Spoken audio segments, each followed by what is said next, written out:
Bismillah. Assalamualaikum warahmatullahi wabarakatuh. Bismillahirrahmanirrahim. Alhamdulillahi rabbil alamin. Wassalatu wassalamu ala Rasulillah wa ala alihi wa sahbihi ajma'in. Qala rabbi shrah li sadri wa yassir li amri wahlul 'uqdatam min lisani yafqahu qawli. Allahumma iftah lana qulubana fi talabil ilmi warzuqna ikhlasu fihi wal amalu bihi wan nashru bihi hatta ya'tiyana al yaqin.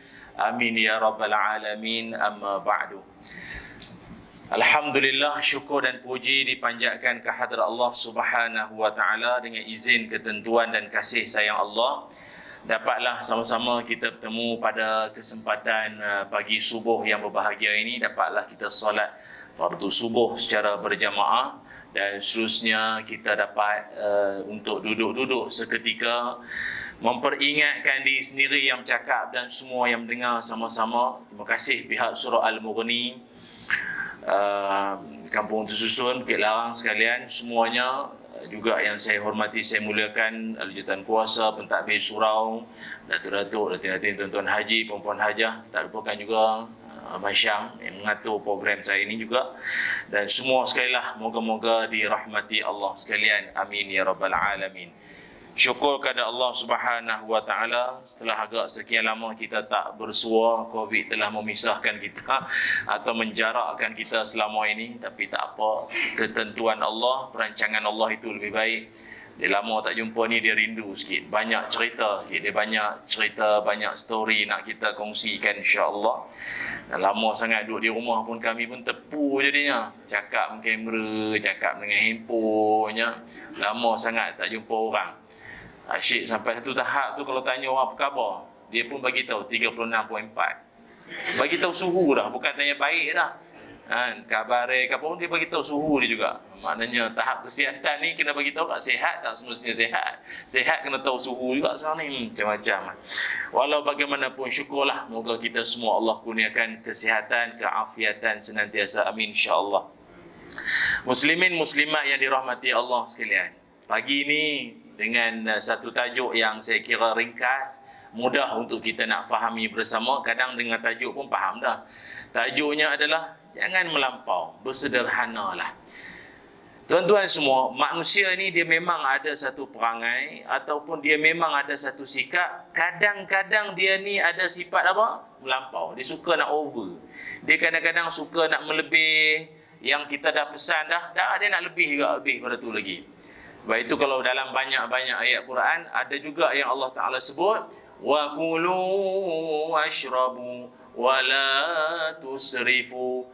Makanlah, minumlah, tapi jangan melampau. Makan, minum, Tuhan kata makanlah, minumlah. Apa, sama ada asam pedas ke, nasi lemak ke, siakap langkawi ke, makanlah.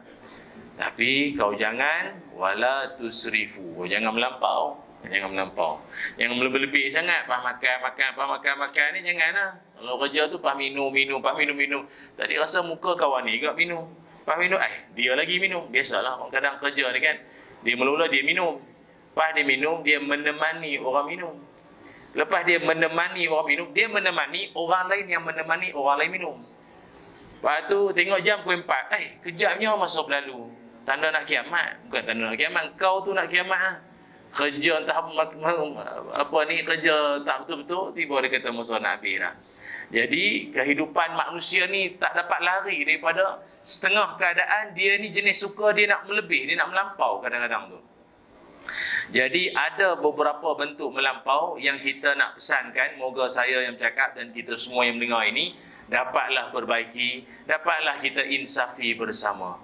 Pertama sekali, dalam hidup kita ini, ada setengah orang jenis suka melampau dalam beribadat. Padahal ibadat ni benda elok. Benda ibadat. Bukannya melepak, mengutuk, membawang, menghalia, menserai, semua dah. Ibadat, benda elok lah. Tetapi dalam ibadat pun kita tak dibenarkan melampau-lampau sangat dalam beribadat sekalipun. Jangan melampau sangat. Kalau kita dengar anak kawan kita tak keluar lama dah tak kena matahari, tanya dia pergi mana? Oh, dia tahajud. Masalahnya tahajud dia pukul 4 petang, apa cerita? Pelik sangat pada orang. Dia ibadah ni bagus, tapi jangan sampai melampau. Dan perangai melampau-lampau dalam beribadah ini pun pernah berlaku di zaman Rasulullah sallallahu alaihi wasallam dulu. Yang mana pernah satu hari ada beberapa orang datang bertemu dengan isteri Nabi sallallahu alaihi wasallam radhiyallahu anha. Dia datang bertemu dengan Nabi dan mereka ini bertanyakan beberapa soalan-soalan yang bersifat personal. Soalan-soalan peribadi.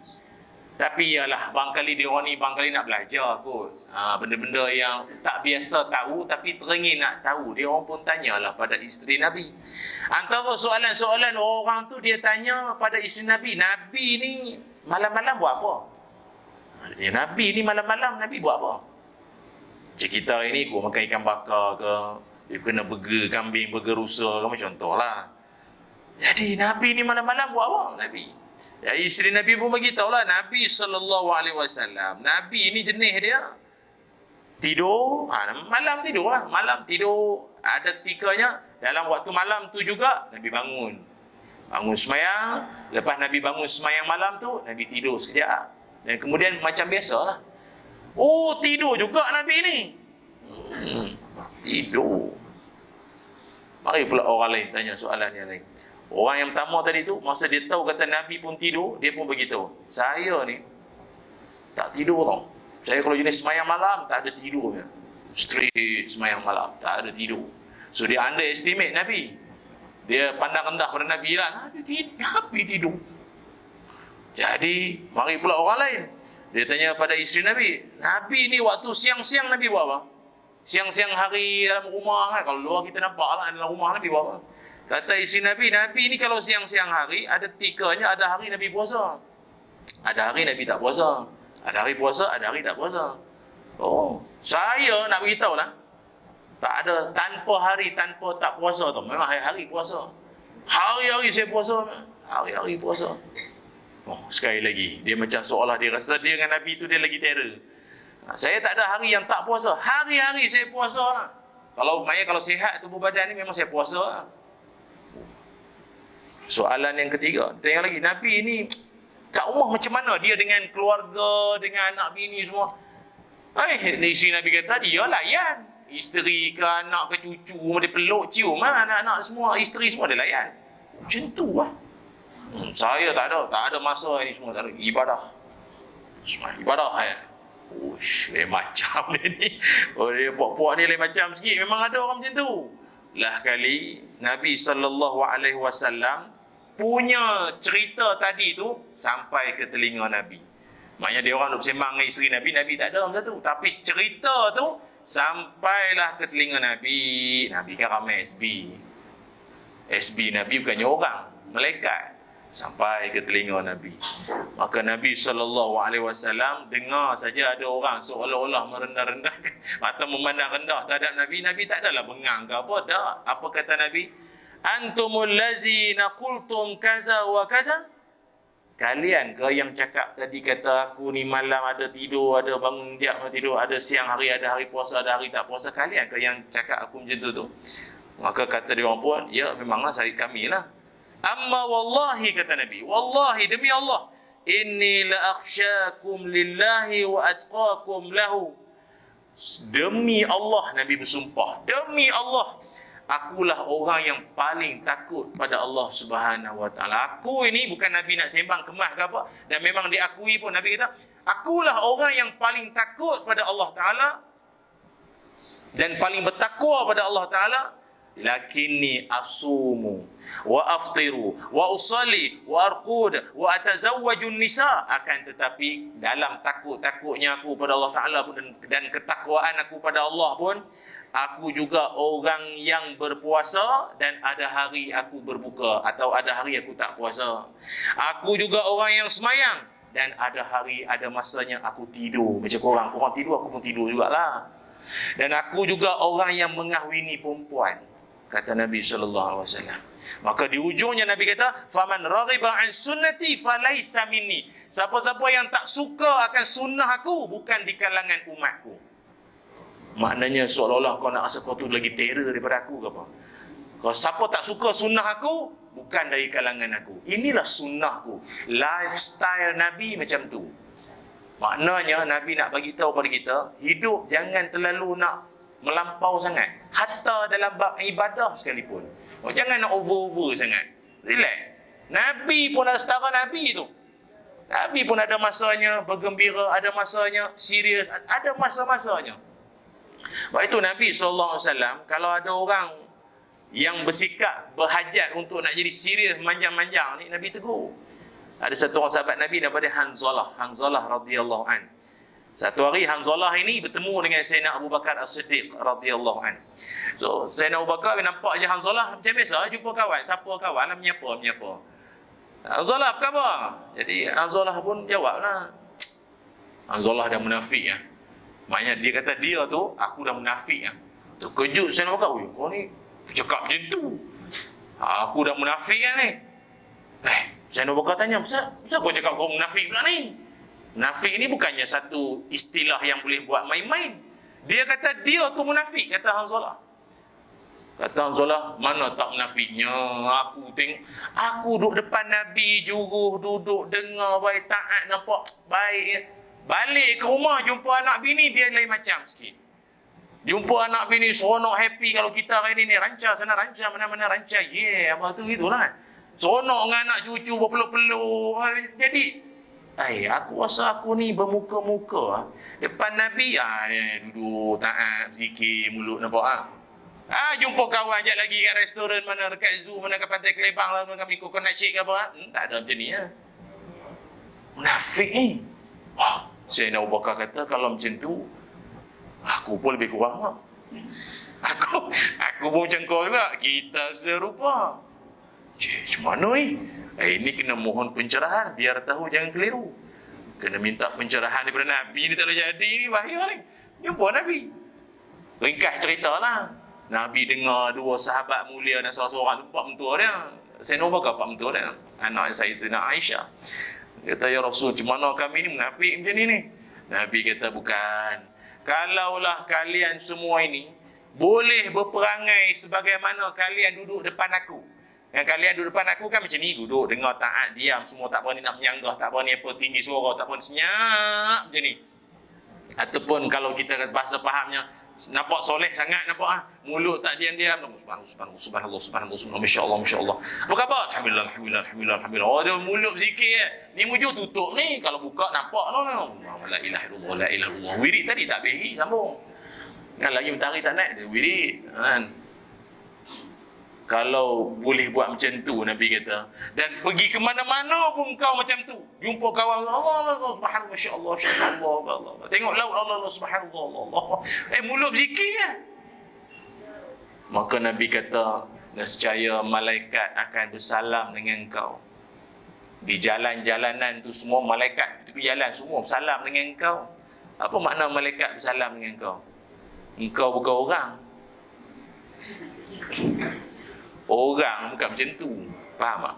Orang ni bukan macam tu. Orang ni dia orang lah. Ada masa dia nak ada hanky-panky sikit. Dia dah happy-happy. Ada masa dia bersedih. Ada kala. Sebab tu di ujung Nabi kata, sa'ata wa sa'ata. Sa'ata wa sa'ata tu maknanya ada ketikanya, ada ketikanya. Ada ketikanya, ada. Ya, ada ketikanya kau ingat ke kubur, alam barzah, dosa pahala, neraka, azab, semua betul. Tapi ada masanya janganlah memanjang fikir tu lah. Hidup jadi tak keruan, jadi yang keruk, relax, tenang. Tapi itulah kadang orang kita ni kadang dia underestimate sangat. Tambah-tambah pula, ni zaman Nabi. Kalau zaman sekarang, geng-geng ustaz-ustaz kita, ustaz-ustazah, penceramah, dia, yalah kita pun faham. Masyarakat kita ni kalau dia pandang golongan asatizah, ustaz-ustazah ni, dia ada satu pandangan. Ustaz dia mesti macam ni. Dia ejah sikit, apa ustaz macam tu? Kenapa? Padahal dia tak tahu ustaz tu pun orang juga. Yang ada keluarga, ada anak bini, ada. Saya pun ceramah sini je. Bilik rumah tak ada ceramah. Tak kalau isteri saya buka pintu, abang Allah Ta'ala berfirman.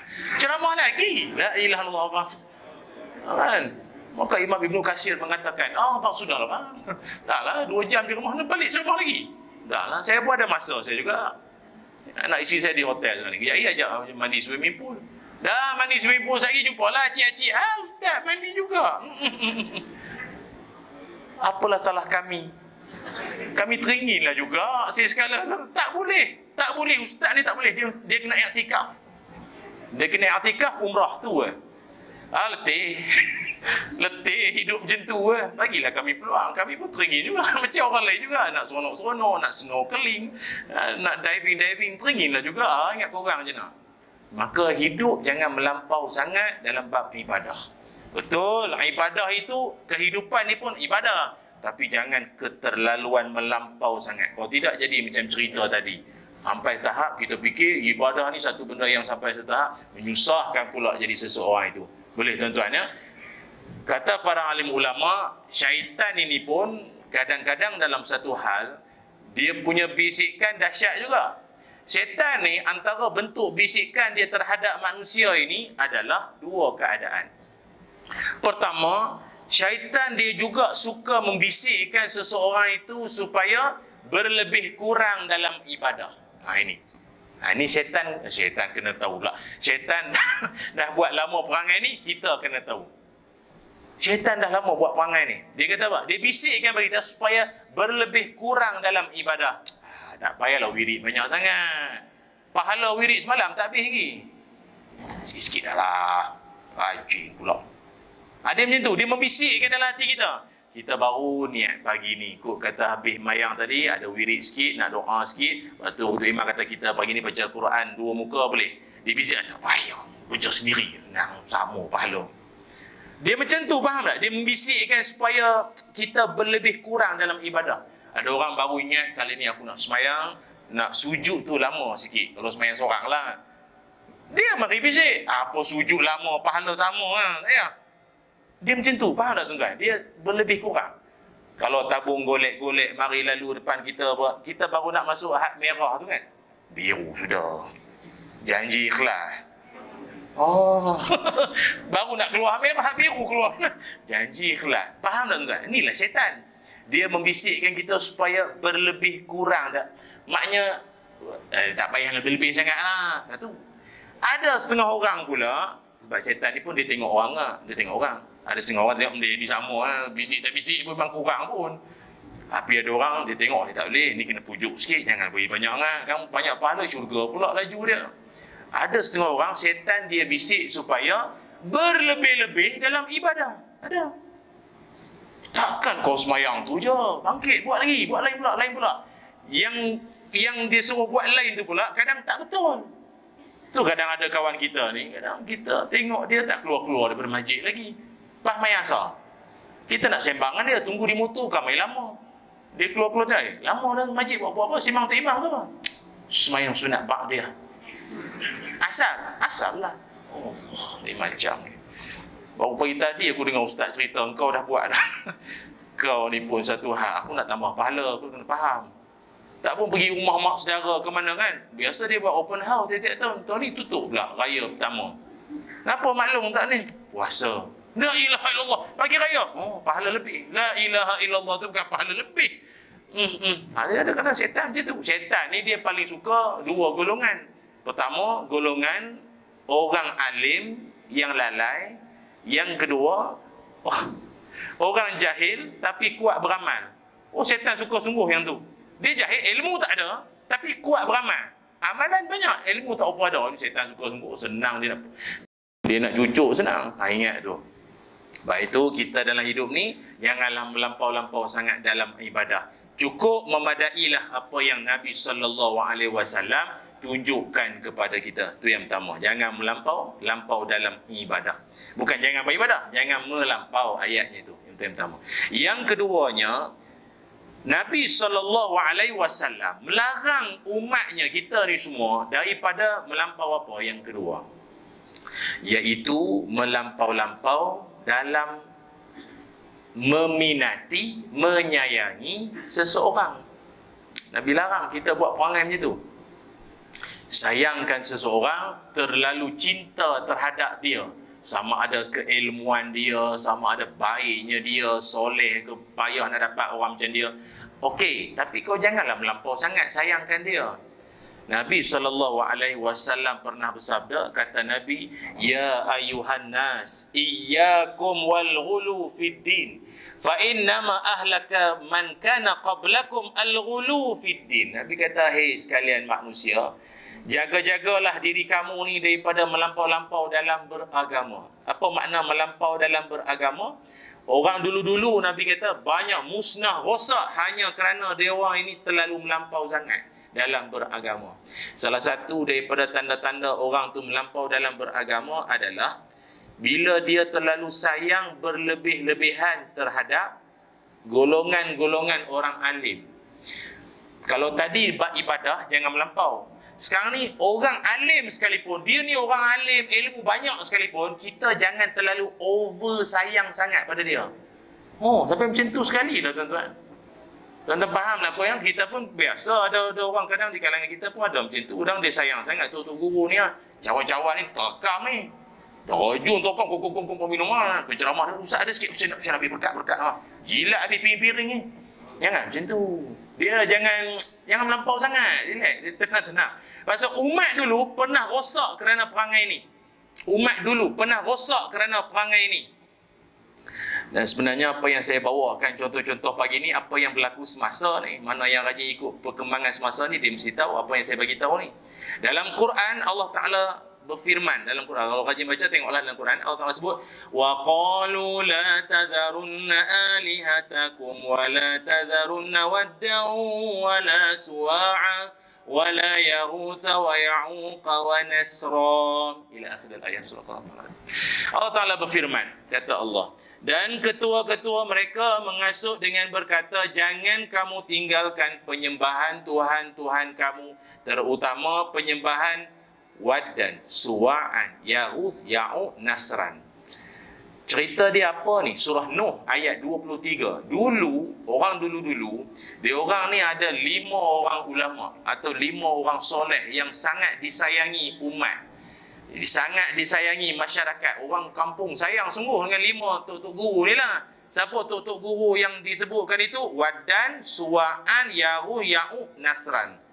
Ini tok syekh besar semua ni, 5 yang kita sebut nama ni. Dia orang sayang sangat, dia orang sanjung sangat. Tapi sampai satu ketika, manusia kan, sampai masa meninggal. Bila tok-tok guru tu meninggal, masing-masing semua bersedih hati. Oh, siapalah nak buat kuliah subuh perdana kita lepas ni? Siapalah kuliah duha nak buat kuliah maghrib lagi lepas ni? Manalah ilmu kita nak dapat lagi lah, tak ada lah tok-tok guru kita lagi dah. Semua bersedih hati. Mari pula suara-suara bisikan, takkan sedih saja. Buatlah apa-apa sebagai kenang-kenangan. Bina-bina ceramah dia yang duk tunjuk macam ni ke apa kan? Dia tunjuk dekat banner tadi tu, kau gunting. Kau gunting, kau tempek sama belakang pintu. Mana kamu main bola-bola semua, buang semua. Kau tempek gambar dia. Tengok, kau ingat, kau semangat semayang. Dan dia orang buat macam tu. Dan dia orang memang buat. Dulu tak adalah ambil gambar pada kamera dulu. Jadi dia orang ukirlah batu, menyerupai muka-muka tiap-tiap tok-tok guru tu. Tanda tengok, teringat tok guru, semangatlah ibadah. Lama kelamaan tengok patung-patung yang muka tok-tok guru tu, dia datang satu macam. Dia bukan lagi sayang, dia bukan lagi tanda rindu. Orang Arab kata zikrayat, tanda ingat. Bukan lagi dah. Dia mari satu perangai sembah. Itulah dia sejarah awal berhala. Berhala, menghalakan ke arah itu, berhala. Itulah dia. Dia tengok bukan lagi rindu, bukan lagi tanda jadi semangat nak ibadah. Dia sujud lah pada patung-patung itu. Cerita awalnya dulu bermula dengan sayang sangat. Sebab itu tuan-tuan, saya wallahualam lah tuan-tuan pernah dengar kata ramai juga tu guru kita yang dah pergi, yang dah meninggal. Kalau dengar balik ceramah-ceramah dia orang, ada dia orang pernah terlintas sebut di mulut, sayang sangat pada kami pun tak payahlah gambar-gambar kami ni ditempek-tempek, tak payah. Cukuplah beramal dengan apa yang kami ajar. Yang kitab-kitab kami duk bentang, duk ajar, duk ngarang tu, amalkan sudah. Gambar kami tak payah. Sebab itu kalau dalam bab hukum gambar-gambar ni, itulah dia.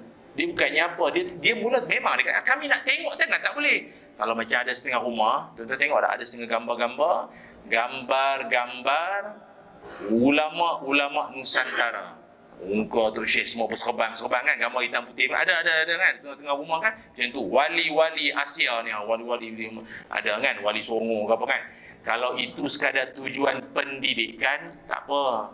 Macam di makmal sains sekolah kan ada rangka, patung rangka tu, kurafat tu, ada tengkorak pula apa cerita. Tujuan pendidikan tak apa, supaya anak generasi cucu kita kenal. Oh ini namanya Tok Syekh apa, Tok Kenali. Oh ini Tok Guru ni Aziz. Oh ini siapa lagi? Tok Guru Haji Saleh Kedah. Oh kenal. Seorang-seorang, oh ini biasa baca kitab ya, muka takkan nampak. Oh ini sekadar belajar tak apa. Tapi kalau dah sampai tempek tak tentu arah, semayang subuh pukul 11 pagi, apa cerita? Subuh pukul 11 pagi, bilik penuh gambar ulama. Tak mau. Bukan macam tu. Ulama-ulama ni dia nak kita beramal dengan ilmu yang dia ajar, bukan suruh sayang sangat melampau ke dia. Maaf cakap tuan-tuan ya. Oh hari ni live Facebook saya kat 1000 orang pagi ni menonton. Dahsyat. Campur dengan sini lagi ramai ni. Ramai juga, rupanya ramai bangun awal pagi ni. Tak sangka kat saya ni 1000 lebih tengok ni. Tuan-tuan semua, bayangkanlah hari ni saya tak pernah sangka nak jadi macam tu. Ada, saya sebut segala ya, tapi tak sebutlah nama individu tu. Ada seorang ustaz kita ni disayangi ramai.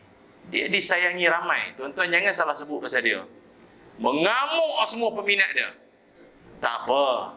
Tak apa, kita pun tak ada masalah. Baguslah tuan-tuan sayang orang baik-baik tu. Dia jadi contoh generasi muda. Pakaian dia, cara dia bercakap, lembutnya tutur bicara. Bagus. Masalahnya peminat pun ada fan-fan dia ni. Bukan fan ini. Fan ini boleh ejah. Nombor 1, nombor 2, nombor 3. Ini ada fan tak boleh ejah. Wah dia punya lain macam dia punya. Dan dia tu pula kadang-kadang ada buat silap. Ustaz pun orang ada silapnya.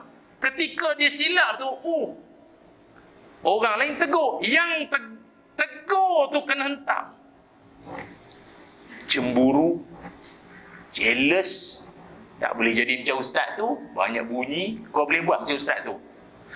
Dia buat tu semua betul dan bagus dan kita raikan dan kita sangat hargai. Tapi kalau dia salah, watawasau bil haq watawasau bis sabr. Wajib kita mengingat. Ustaz atau ustaz? Nasihatkan dia. Macam saya kot tuan-tuan. Gambar-gambar dengan perempuan mari dekat. Ustaz, sikit. Oh, okey. Ustaz bukan dah lupa. Haji tak apalah dengan anak-anak haji. Itu masalah. Ustaz ni pun dia lelaki. Lelaki ini itu. Kenalah nasihat. Jadi adalah suara-suara menasihatlah individu yang baik hati, yang bagus, yang pun banyak ceramah juga. Dia yang tegur tu dia kena marah. Sian, dia kena marah, dituduhnya cemburu, dituduhnya dia ni sakit hati dengan tak ada. Dan kemuncak yang saya sendiri mata kepala saya tengok ada orang komen dekat Facebook hamba Allah tu. Dia kata apa? Saya rasa dialah orang terbaik selepas Nabi. Tuan-tuan. Tuan-tuan rasa benda ni mustahil tak? Mustahil apa saya tengok sendiri dalam Facebook. Dan komen dia yang mengatakan saya rasa dia ini orang terbaik selepas Rasulullah SAW, mendapat hampir 200 like. Maknanya yang menyetujui cakap orang tu. Agak-agaklah. Ini maknanya dia melampau sangat. Fanatik sangat. Janganlah macam tu. Tuan-tuan pun kenal orang yang saya sebut ni. Saya pun kenal. Dan kita pun akui dia memang baik. Tapi kalaulah dia ada buat benda yang mungkin tak kena, terlanjur sana sini, tak apa. Kita nasihatkan dia dan kita perbaiki dia. Itu saja. Kena hari lain kita salah, dia nasihat kita, settle lah. Jangan sampai kalau dia kita, jangan. Inilah maksud asabiyah. Yang orang kata taksub. Apa makna taksub? Taksub ni maknanya ayyu'ina ar-rajul ala qaumihi bizulmi. Kita tolong orang tu, backup orang tu ketika dia dalam zalim. Dia buat benda zalim, buat benda tak betul. Tapi kita backup dia. Itulah fanatik. Bukan fanatik tu maknanya menjerit tak tentu arah, kata alah minat apa-apa. Bukan. Sanggup datang jauh-jauh tu bukan fanatik. Fanatik ni orang tu buat salah, kita backup dia. Ke imam kita bagus, alhamdulillah. Tapi tiba-tiba dia semayang sekali kentut. Dan kentutan dia itu didengari segenap Bukit Larang ni dengar. Memang dengar tu kan. Gemar dia tu memang gemar takbir lah. Memang kuat lah. Memang gemar takbir menyusuk pagi hari lah. Memang kuat lah. Memang gong. So pertama jangan cakap hijau semua muka. Tunggu kena swab test nanti ni. Lepas tu pula adalah 2-3 orang tegur. Memang tak, tiba tu dah subhanallah pun tak kerti ya. Apa-apa mayang semua berkata tegur. Kata, mam tadi kentut. Tak sempat imam tu sempat bagi kenyataan apa-apa. Mari pula orang lain. Nanti apa masalah? Tak nak bagi tu imam tadi dia kentut. Memang kami semua dengar. Kami pun dengar dia kentut. Tapi dia jadi imam dengan kita 30 tahun tau tak? Takkan dia kentut sekali pun nak kira. Tu dia. Faham tak maklum? Faham tak? Itu masalah. 30 tahun dia jadi imam kita, sekali kentut mau kira ke? Sap-sap suai mah. Apa mau kira? Satu kali mau kentut tak boleh. Dia pun angin sama macam kita lah. Ini namanya taksub. Dia dah salah-salah. Yang kau backup dia kenapa? Betul tak? Inilah orang panggil apa? Taksub membabi buta lah apa. Inilah dia. Kalaupun kita sayang dia macam mana, dia salah, di saat dia salah, tanda sayang, tegur dia. Maaf Ustaz duk ceramah kami selalu, kami tahu. Tapi Ustaz pun ada buat salah ni, kami nak bagi tahu. Okey, dia pun berlapang dada. Oh, terima kasih, Masya Allah. Allah saya kenang itulah dia. Itu kan. Okey lah, settle lah. Yang jadi masalahnya, yang Nabi kata, rosaknya umat bila keterlaluan sangat. Itu tuan-tuan, kalau sayang sangat Ustaz-Ustaz ni, doa je lah kami semua panjang umur. Dan yang kedua, belanja makan. Cukup. Itu cadangan. Nak buat tak buat belakang cerita, tuan-tuan. Itu je. Jauh dia dengan kami Ustaz. Beruang pink kan ada. Beruang pink, food panda. Ada. Boleh post hantar ke rumah. Kami terima insya-Allah. Insya-Allah. Allahu Akbar tuan-tuan. Janganlah buat perangai fanatik melampau-lampau. Sebab itu Nabi SAW pernah sebut, bila manusia ini dia keterlaluan sangat, kalau dia tak buat dalam bentuk patung ke, tengok dia terlalu teruja dengan gambar-gambar ke, dia buat lagi satu perangai. Apa perangai dia? Jundab radhiyallahu an, sahabat Nabi SAW pernah meriwayatkan, Nabi ketika lagi 5 hari nak meninggal, Nabi pernah berpesan dengan satu pesanan yang agak rare. Pesanan yang agak Nabi maknanya orang jarang-jarang dengar pesanan Nabi macam ni. Lagi 5 hari Nabi nak wafat, Nabi pesan satu pesanan yang agak lain sikit, lain bunyinya. Orang kalau nak meninggal ni, berapa hari lagi nak meninggal, pesanan-pesanan akhir dia tu bagi kita penting oh.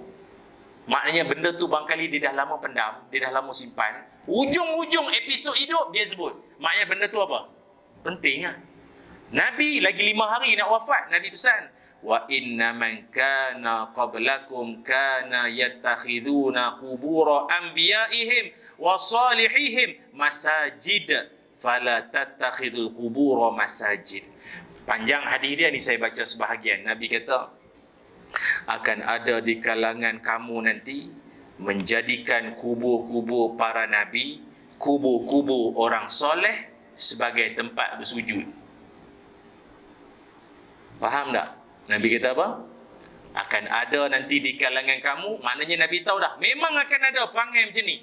Menjadikan kubur-kubur para nabi, kubur-kubur orang soleh sebagai lokasi untuk dia nak bersujud.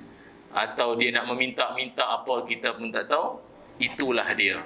Lokasi sasaran dia, kubur para nabi, kubur orang soleh. Dan Nabi kata di ujung, jangan jadikan kubur itu tempat sujud pula. Jangan. Allahu Akbar. Jadi tak? Jadi tak tuan-tuan? Oh tak jadinya. Hari ni orang kadang tu macam-macam niat, macam-macam tujuan. Pergilah ke mana-mana kubur-kubur yang kita pun tahu dah. Jabatan-jabatan agama tak larat dah nak ni dah. Akan ada aja tangkapan-tangkapan jenis macam tu. Lagi ditangkap, ada pula batch lain pula pergi. Belarak, pergi ramai-ramai. kubur Syekh Arif, Syekh Ismail, kubur 7 beradik, Syarifah Roziah, Syekh Yusof, Tok Janggut, Nenek Bayan, apa lagi macam-macam lagi. Keliling tu, letak pulut lah, letak benda berasak lah semua. Puak-puak tu bukannya geng-geng tak semayang. Tapi dia ada perangai yang dia tak boleh tinggal tau. Sebab benda tu barangkali pernah jadi kot. Orang kita kan macam tu. Dia buat benda tu, sebelum tu 50-50. Jadi. Jadi tu, masalah tu. Jadi. Lepas pada tu orang nasihat penceramah tak makan. Tak jadi. Dia ingat hak jadi dulu tu. Hak banyak yang tak percaya tu pasal tak jadi. Duk ngongkrong, nama-nama minta, tak jadi. Dia jadi. Itu Islam tak bagi tu. Dia melampau sangat. Pergi puja-puja kubur. Memang ada lagi. Sampai hari ni. Kawan-kawan saya pejabat agama cerita, memang ada lagi. Kita dengar zaman moden sekarang ni. Apa-apa WhatsApp je lah. Ustaz, tolong doa sikit kan. WhatsApp Ustaz. WhatsApp. Dia bagi je Ustaz. Ustaz baru buka kedai baru Ustaz. Okey, tak. Dia minta ke kubur tu ada lagi perangai tu. Sampailah ke hari ni. Na'udzubillah min zalik. Itu yang kedua. Yang ketiganya, sebagai penutup lah tuan-tuan. Yang ketiganya, ada orang melampau dan kita pun dilarang daripada melampau apa? Yang ketiga, melampau tidur. Pandai Ustaz kan, dia bagi part ni hak ujung-ujung dah, dia tahu dah kita sikit lagi nak shutdown, dia bagi dah ni apa ni kena yang tu. Kita dilarang sama sekali melampau dalam tidur. Tidur ni sebenarnya bukanlah satu benda yang salah. Tidur memang lumrah kita manusia. Sunnatullahnya kita ni manusia, bila dia penat dia rehat, ngantuk dia pasti dia akan tidur. Tapi yang salahnya, salah satu itu rithu qaswatal qalbi. 3 perkara boleh mengerahkan hati. Hati kita boleh jadi keras kalau buat 3 benda. Pertama sekali, hubbun naum, hubbur rahah, hubbul akal. Mencintai rehat, mencintai makan, mencintai atau melampau sangat tidur. Tidur ni jangan melampau tuan-tuan ya. Itu kalau tanyalah mana-mana rahsia, resepi kejayaan, tip-tip orang berjaya, jutawan, bilion-bilioner, apa amalan dia orang? Morning person. Jadi manusia pagi. Anak-anak kita jenis duduk asrama ke apa, kalau balik weekend hujung minggu, jangan bagi dia tidur. Kadang setengah bapak sayang lebih ingat. Abah baru nak subuh. Mak kata, biarlah. Asrama tak cukup tidur. Biarlah. Lagipun tak ada apa dah, SPM habis dah. Memang SPM dah habis. Sijil Padang Mahsyar belum lagi. Biarlah bang. Tengok tu jenis tu. Orang berjaya dalam hidup ni kebanyakannya jenis pagi dia mesti hidup. Baik itu buat kuliah subuh secara perdana macam ni, bagus tuan-tuan. Dia satu program menghidupkan pagi. Ini kita boleh di masa-masa akan datang boleh lagi kita rancang, boleh kita menambah baik lagi-lagi kan. Setengah-setengah kawasan lain mula-mula kuliah subuh dengan ustaz. Kami ni habis-habis kuliah ke forum kami ustaz-ustaz ni, dia ajaknya kayuh basikal. Ustaz Allah Khairi begitu. Dia kata, sangkit punggung aku yang apa ni bawa ada basikal keras mana. Kami kayuh basikal. Mula-mula dia pelawar ustaz lah depan. Dia lalu berceramah lah paling depan. Maaf lah. Setengah jalan ustaz tu paling belakang ni. Lambat kan ustaz ni ceramah pandai. Kayuh lambat. Hidupkan pagi. Lepas habis tu sambung pula kuliah duha di masjid lain. Lepas tu pula kita memang program padat tu. Hidupkan pagi. Anak-anak muda kita ni jangan tidur kan. Pagi bangun semua. Jadi morning person. Lepas tu kalau tengok kawan-kawan kita yang non-Muslim pun, kalaupun dia memang dia tak main subuh. Kejut kita main subuh. Dia bangun pagi-pagi siram pokok, bawa anjing jalan-jalan. Itu. Ramai orang terlepas benda tu. Manusia kalau jenis lewat bangun pagi, dia, nak tengah hari dia bangun, dia panggil subuh apa? Gajah. Saya pun tak faham kenapa digaitkan dengan gajah. Banyak lagi. Zirapah ada, monkey chimpanzee pun ada, buaya ada. Saya tak kata subuh chimpanzee. Oh, gajah Gajah ni dia ada satu perangai. Gajah ni kalau dia mengamuk, orang panggil apa? Naik minyak kan. Mengamuk habis, pijak habis umur tuan-tuan dia penyek habis. Gajah naik minyak. Maknanya orang kalau jenis pagi, kalau pagi tu jenis tak bangun nak tengah hari, subuh gajah, dia akan jadi mudah mengamuk. Tak tahu kenapa. Dia bangun pagi jadi sabut. Keluar pagar kunci tak jumpa, mengamuk. Lepas tu pula sampai traffic light, merah semua. Dalam Melaka pun banyak traffic light dah. Asal terpilih, dia je merah. Geram tu. Aduh lah. Baru nak jalan, mai orang ketuk cermin minta sedekah lah. Dia ada je hari tu jadi tak kena. Ingat, subuh jangan tuan-tuan lalai tau. Jangan lalai subuh ni. Anak isteri di rumah mana tu, kejut, bangun. Hidupkan pagi. Sebab itu orang yang terlalu melampau tidur ni, hidup ni memang jadi lembab lah, rezeki payah masuk. Kalau meniaga pacak kedai pun dah tengah hari dah, mimpi lah nak kaya. Mimpi. Payah macam tu. Tapi maaf lah, kalau ada setengah orang, dia memang jenis tak boleh tahan. Kalau dengar penceramah pagi salam, dia terus mengantuk. Itu ada penyakit dia. Itu mah ada penyakit dia. Itu mah ada. Kan? Baru asal balik rumah tanya, abang tadi apa dapat? Kata duduk depan sekali. Apa dapat? Tu lah, tadi ustaz cakap. Yang ingat lah, ustaz bagi salam mula tu. Lepas tu ujung-ujung dia kata, wallahu alam, ada apa-apa nak tanya. Itu je lah. Teruklah abang kata, duduk depan ustaz. Dia sebenarnya ada satu penyakit. Kadang kita jangan kata ke orang. Rupanya tuan-tuan, ada juga satu, ini bukan buat lawak ni, sungguh ni.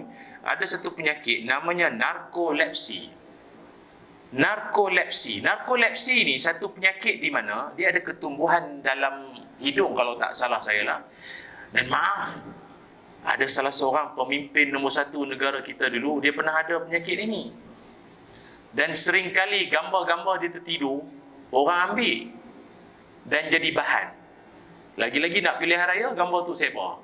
Macam ni mana tu.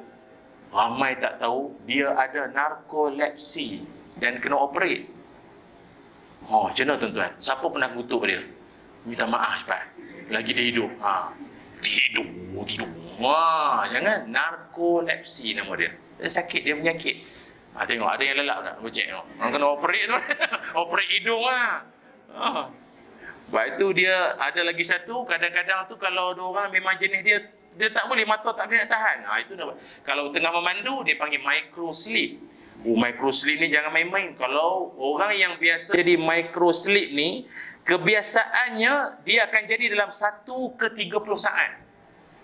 Micro sleep ni sekejap, dia mata celik tapi tidur. Faham tak? Tak payahlah buat muka tak faham, tengah duk jadi sekarang kan. Mata celik tapi tidur kan? Tak gelak, tak apa. Orang buat lawak pun tak senyum kan? Itu kan? Micro sleep. Dia boleh jadi dalam 30 saat. Paling bahaya kalau dia tengah memandu, kerana kebiasaan micro sleep ni akan berlaku bila orang tu memandu dengan kelajuan 70 km sejam dan ke atas. Dan ketika dia jadi micro macam tu, dia boleh terbabas sejauh 200 meter. Tu dahsyat, na'udzubillah. Itu yang kadang masuk lorong orang, masuk ke semak ke apa. Jadi kalau mengantuk tu baik tidur je lah. Walaupun banyak juga kita dipesankan, macam mak saya pesan, dia kata, lihat kalau mengantuk minum air 100. Air 100, orang Kedah dia kata minum air 100 ya. Saya pun tak faham, air 100 apa, macam air bateri punya. Air 100 100 plus lah, 100 plus. Jadi orang kampung kadang kan, tolong beli kat mak kedai 7 sebelah. Kedai 7 sebelah mana pula, kedai nombor mana pula ni? Saya bagi label 7 sebelah. Memang dia baca sungguh. Jadi kalau mengantuk tu baik tidur. Sebab Nabi pun memang berpesan, iza qama ahadukum minal lail fasta'jamal Qur'an ala lisani falam yadri ma yaqul falyattaji'. Nabi kata, kamu ni kalau rajin sangat bangun sembahyang malam, tahajud, qiyamul lail sekalipun, tapi kalau tengah duk baca tu, baca kuliah, asal masuk Yasin pula ni. Nabi kata, falyattaji', tidur je lah. Gagah baca. Tu pun jumpa ujung kuliah. Tidak. Lagi tak lakum. Lakum dinukum waliyadin tu kan. Tak jumpa ujung tu. Kalau tengah mengantuk, dengan bismillah pun dah muak-muak dah. Nabi kata, falyattaji', ambil tidur je lah. Dah okey, segar, sambunglah sembahyang tu. Sambunglah sembahyang. Kalau subuh-subuh lah. Itu ceritanya. Maka tidur ni pun dia jangan melampau. Tapi kalau sampai tak jaga tidur sekalipun, pun bahaya juga. Maka hidup bersederhanalah kita. 1,500 yang tengok menonton pagi ni kat Facebook saya lah. Alhamdulillah, tahniah tuan-tuan. Syukur kepada Allah. Moga ada rezeki kita jumpalah pada lain-lain kesempatan. Bismillahirrahmanirrahim. Allahumma salli ala Sayyidina Muhammad wa ala ali Sayyidina Muhammad. Allahumma inna nas'aluka ilman nafi'a wa rizqan tayyiba wa amalan mutaqabbala. Allahumma ja'alna minan najihin wal faizin wal mumtazin fid dunya wa fil akhirah. Allahumma aghnina bil ilmi wa zayyinna bil hilmi wa akrimna bit taqwa wa jammilna bil afiyah. Ya Allah, ampunkan dosa kami, ampunkan dosa ibu ayah kami, ampunkan dosa-dosa ahli keluarga kami, ya Allah. Ya Allah, jadikan kami di kalangan orang-orang yang mencintai ilmu, mencintai majlis-majlis ilmu, mencintai orang-orang berilmu. Ya Allah, jadikan kami di kalangan penghuni-penghuni syurga-Mu, ya Allah. Catatkanlah nama-nama setiap kami ini di kalangan orang-orang yang layak masuk ke syurga-Mu, ya Allah, dan mendapat syafaat Nabi-Mu sallallahu alaihi wasallam. Ya Allah, kami mohon berlindung daripada sebarang bentuk bala bencana, wabak, penyakit, ya Allah, yang memudaratkan. Hanya Engkau-lah, ya Allah, yang mampu mengizinkan kami selamat dan sejahtera daripada sebarang bentuk mudarat, ya Allah. Rabbana atina fid dunya hasanah wa fil akhirati hasanah wa qina azaban nar. Wa sallallahu ala sayyidina Muhammad walhamdulillahi rabbil alamin.